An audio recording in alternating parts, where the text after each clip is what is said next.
अस्सलाम वालेकुम, मैं हूं आपका एस्ट्रोलॉजर सलीम समी। आज का टॉपिक हमारा स्टोन के ऊपर है। आज जिस बुर्ज की हम बात करेंगे वो बुर्ज एक्वेरियस यानी कि तुलु। इस लगन में जो से स्टोन आप पहन सकते हैं और कौन कौन से स्टोन आप नहीं पहन सकते। बुर्ज एक्वेरियस में जो आप स्टोन पहन सकते हैं उनमें सबसे पहले मेरी तो प्रेफर पुखराज की होती है यानी कि येलो सफ़ायर, क्योंकि येलो सफ़ायर दो अच्छे घरों का मालिक है, 11th और 2nd का।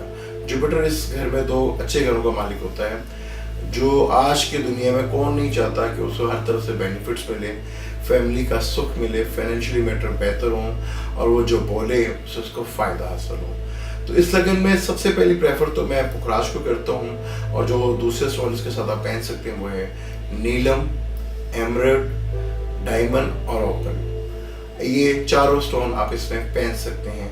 लेकिन जब येलो सफ़ायर पहनेंगे तो उसके साथ आप डायमंड या ओपल स्टोन नहीं पहन सकते, क्योंकि दोनों स्टार आपस में मेलिफिक होते हैं, तो मेलिफिक स्टोन एक साथ नहीं पहने जाते। अब इस लगन में जो स्टोन आप नहीं पहन सकते वो है रूबी और मोती।